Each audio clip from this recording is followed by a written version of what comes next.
Hi all, just thought I'd give you a kind of a day in the life of someone going through chemo, because it's like a roller coaster where I could sing the song but I won't.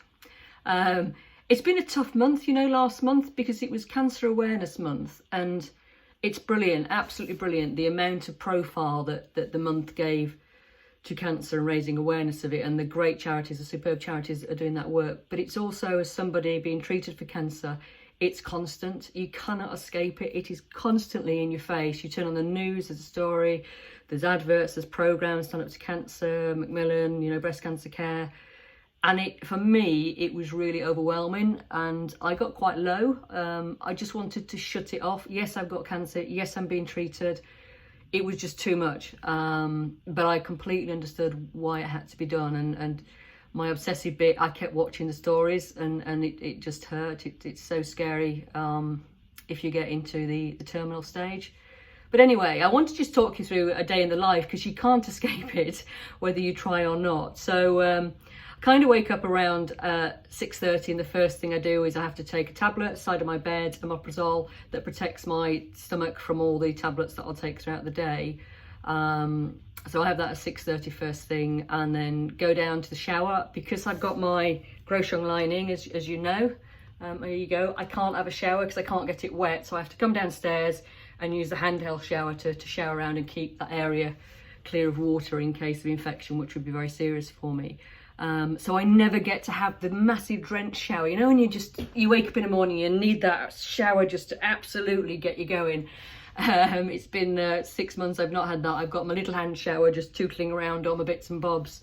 But that's showering, and then I have to have some breakfast. I have religiously had Weetabix and milk with some raisins and walnuts for about the last 30 years breakfast. I'm a creature of comfort in terms of what I eat. But I can't eat, during this chemo, I can't eat any dairy. It's just making me feel sick. So the only thing I do eat is very bad, but it helps. The other side effect of chemo is you can have a very loose bowels. So I've been eating white bread and rice. So that's breakfast. Have to have breakfast before I have my steroids to settle your stomach. So then we have steroids.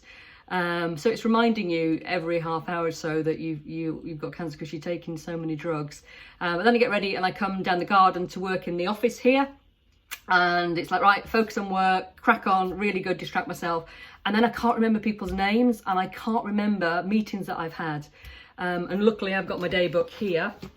I write everything in it because I forget so much, and that is so frustrating. I never forget outcomes from meetings.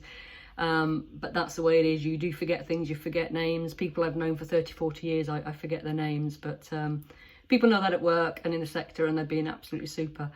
So that's some of the things. Then lunchtime hits, I go and get some melon and coconut, and then I'm tired, so I go have a rest for an hour or so, come back downstairs, take some more steroids for the afternoon, and then crack on with some work. And then we get to about 8 o'clock and I'm really tired, so when the girls go to bed, I go to bed too. We have to have some injections, and those injections are to really build up the structure within my bones again. So that's 8 o'clock onwards. And throughout the day, what I forgot to say is your gums are quite vulnerable in terms of infection, so use a soft toothbrush and mouthwash every 2 hours. So again, you're reminded as to why you're doing that. And so it's constant, but I can cope with that. It's just all the external stuff that hits me. So I flop into bed, and about 8 o'clock, I am absolutely physically, I can't describe it, exhausted. Just walking up the steps is exhausting, and somebody who's been physically active for years, it's awful not to be able to physically active. Walking is getting me out of breath, and the doctor knows. The consultant said, "You don't worry, this is just part of the process." So I'm physically exhausted, I'm emotionally drained, because the doxycycline also affects your mind, and the mindfulness training I've done is really helping, I have to say. But the hard thing is, because you're on steroids, you're absolutely buzzing mentally. Seriously, I don't know how people can cope with it. You're buzzing like mad, and I can't sleep. So I'm on my phone, which I know is bad, but I'm writing notes, I'm writing ideas for vlogs, I'm catching up with work, I'm catching up on social media, and it's just constant. My head is buzzing till around about 1 o'clock, 2 o'clock, and then I finally drop off. And then I wake up again at 6:30, and we start the routine again. So you can't get away from, you are having treatment for cancer. It's there every part of the day. I can cope with it. I generally cope with it. You know, you take them, it becomes routine. It's a good thing to do. So that's what I've been kind of doing in terms of the medical side of things. And I'll next time I speak to you, I'll talk through some of the other routines that I've picked up as well to protect myself. But hope that's helpful. As I say, brilliant charities that are raising awareness, and I wouldn't be here being treated the way that I am if it wasn't for all their hard work, both paid staff and the phenomenal amount of volunteers across the whole country that get involved, and many of you that raise money. It's astounding. But thank you to each and every one of you. It's helping me. I have one chemo session left, and then we are, fingers crossed, clear for the new year. All right. Anyway, take care. I'll speak to you soon. Bye.